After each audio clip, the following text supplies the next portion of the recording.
angels, it's Tigra from Tigra and Tarot, your collective channel here for all 12 signs of the zodiac. If you're passing through, stay a while. Hit the subscribe button and hit all notification bells so that you're notified every time I upload content to the channel. This is your last general weekly reading for the month of March 2023. Then you'll see the rotation of decks and new messages for the month of April. So tap into whatever remaining March messages I upload in the next several days. Cause of lesson prayed for to a lot for time. These are general messages, especially in love. Know that your energy and that of the one that you are in love with or partner with can always alter anything here today. Let's see what energies we start out with. Pentacles, Moon card, the Hangman. Overall energy, the Four of Swords. Some of you could be in recovery this week. You could have gotten some bad news when it came to love, or you've exchanged some uncomfortableness between you and your partner. But with the clarifying cards, it's something has transpired between you and your partner. Either you had, like I said, a very uncomfortable situation, or you had to have an uncomfortable confrontation or conversation regarding something that is going on in the relationship. It leaves room for opportunity for one of you or both of you to decide maybe to leave the relationship or to take a break, or to work on the relationship to make it stronger so you can get past whatever it is that you're going through. And for each of you, that particular situation will be different. Let's see if the cards could give us an indication of what the issue was. Wow. Four Cups, boredom. So the excitement, the passion in your relationship can be fizzling out. You know, it's always good to keep that constant energy with your lover. You know, no matter how long you've been together, sometimes the longer you've been together, you know, the more you even have to put into your relationship. Your relationship is like an investment. You don't stop investing in it. You don't stop putting time into it. You don't stop being creative in it. And if one or both of you are being bored in the relationship and it's not discussed and it's not addressed, that definitely leaves the door of opportunity. And that's probably why we got the opportunity card, for one of you or both of you to stray and to get distracted. So don't let boredom become a factor in your relationship. And I mean, it doesn't take rocket science. If you're in love with your partner, especially if you live with each other, you know when you're not in sync. You know when things aren't working right. If one of you is sleeping on the couch, right? Okay, you see where I'm going with this. So you know when things aren't meshing in your relationship, and that's where you need to nip it in the bud right away to break that boredom, because you're giving each other the illusion of something that really isn't there. There's so much more that's going on underneath the surface that you're not discussing. Sometimes couples get bored with each other because maybe one or both of them have personal issues going on, or there's other things going on in their life and it's distracting them from the relationship. But you'll never know unless you discuss it and, you know, and really talk about it. And when you don't, and you leave things in the dark, and you leave things unheard or unspoken or unsaid, then both of you kind of just stay in the relationship just to be in it because you're comfortable. But the relationship itself is like in a hanging state because it's not moving in any direction. It's just existing to be existing. It's there because you both are comfortable with it. Let's get a clarifier on that. Yeah, it's like a sense of commitment. A lot of people stay in relationships even though they may not be working out, or it's not even, sometimes it's not even that serious of a dilemma. You know, I mean, you can cure boredom in a relationship. It's just a matter of you two getting in sync with each other. Sometimes both of you are energetically or emotionally tired. Doesn't mean that the love is gone, but you're not also doing the things to keep the romance alive. And there's so many things you can do that you don't have to put that much effort into it when you love each other, to be grateful for the relationship and to keep the relationship fruitful. Let's see what other clarifiers we get with that. body care. For some of you, maybe you're ashamed of your body, or your partner's ashamed of their body. Maybe one of you have lost weight, you're not happy with your physical appearance, you don't feel sexy, you don't look sexy. So again, if it's a personal issue that is keeping you from being energetic and loving and spontaneous in your relationship, you or he or she need to work on that. We also get nature, spending some time in nature.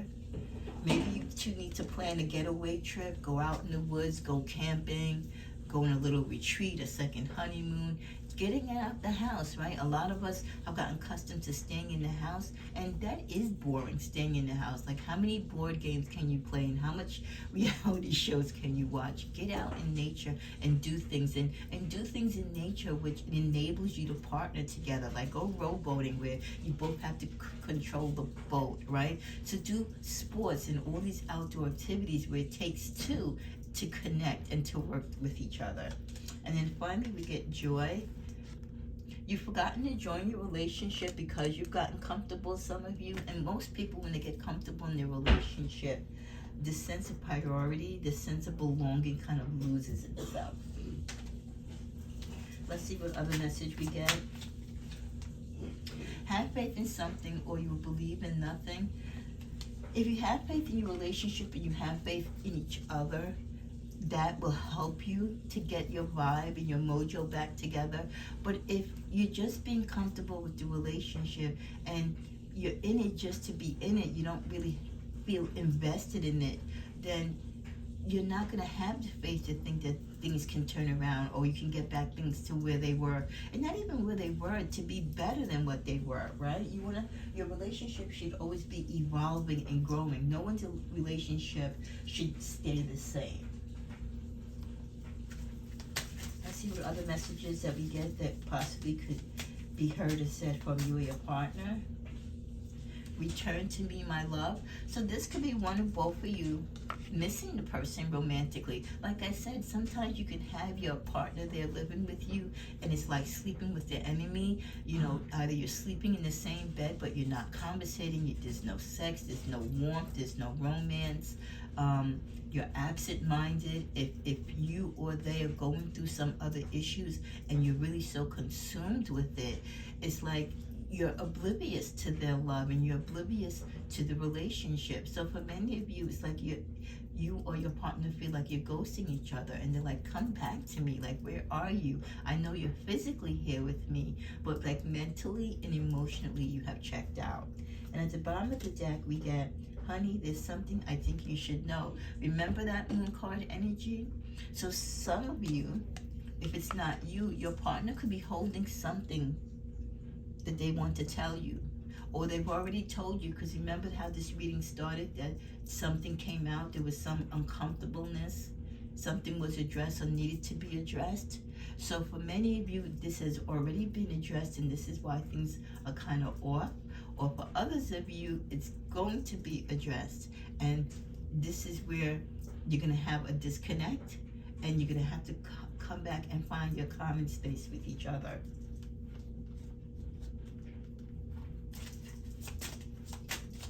We also get the message, what did you want from me?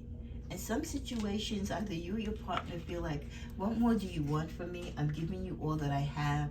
Like I said, if you're a housewife, or even if you're a career mom and dad, sometimes it's overwhelming. You know, you're doing the job, you're taking care of the family, you have your own personal needs. Sometimes you might be going through a health crisis, a financial crisis. And it's like, how much more can you expect from me? I'm giving and doing all that I can. Again, talking about it, getting counseling, getting the emotional help or spiritual help that you need is so vitally important. And at the bottom of the deck, I need to focus on my healing.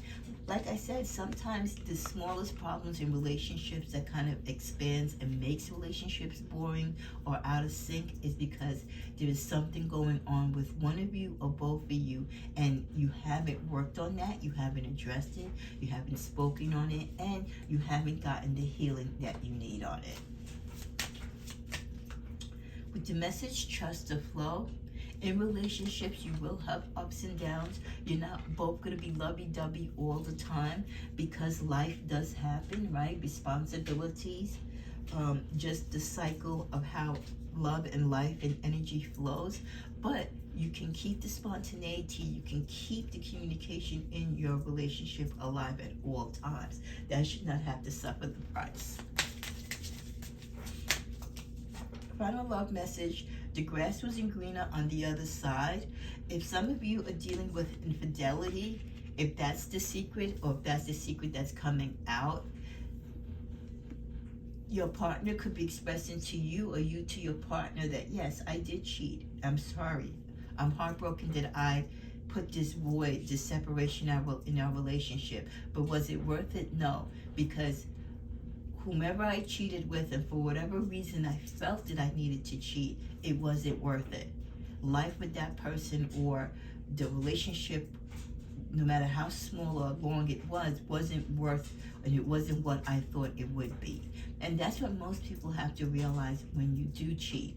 It's the fantasy of it all. It's exciting in the beginning because it's something new, it's fun, it's dangerous, it's challenging, it gets your adrenaline going, right? Especially when you're in a relationship at the moment and it is boring and there is no sex, or there is no romance, and then someone outside of that gives you the attention, makes you feel young again, gets those butterflies going, right? And you feel alive again. But once you start getting into a routine with them, that too becomes real life. And then you realize, hey, this is no different really from what I'm in, okay? And sometimes, because it is an additional relationship, it creates additional stress. So was it really worth it to add this additional stress to your life for a few moments of fun in the hay, when you could have just taken the time to work on your actual relationship with the actual person that you love? So take the time to recognize when you need to work on your relationship, and when you see it going boring, when you see you're not doing a lot of things together, plan those date nights ahead of time. Keep activities, on the calendar for your love life. Never let there be a moment of doubt. And if there is any, talk about it. Final message: past life relationship. The reason these two could be very connected and you keep going back to each other and you hang in there with each other is because you have been together in the past, and maybe this is your karmic relationship. So you have this commitment to each other. So make that commitment to each other, to keep it spontaneous, to keep it hot and spicy, that even through life's difficulties and the challenges that will come with life and your love, that your love will be able to sustain it, that you will make your love be a primary focus. When there's things going on behind the scenes, talk about it, communicate it, make the time to love each other and to be interactive with each other. Never go to bed angry. That is so true and important. And again, just stay in sync with each other. Never break that line of communication, and keep your sexual life active. What a great reading for our last weekly love reading for this month of March anyway. May you continue to bless your relationships, work on them, and keep them happy. And hey, if you go through a little dry spot with some boredom, don't run out of your relationship and cheat or allow them to do that. Work on your relationship. Just schedule a few date nights, do the things that you used to do together when you met, or try new things, right? Or talk about each other's sexual bucket list and stuff, and make it spicy, make it hot. There's so many ways that you can do that. And if you need help, then go to a professional, or go to someone that you trust that can give you both some ideas. There's a way to make it work though, because you have a past life relationship, so the connection there is very internal. Namaste.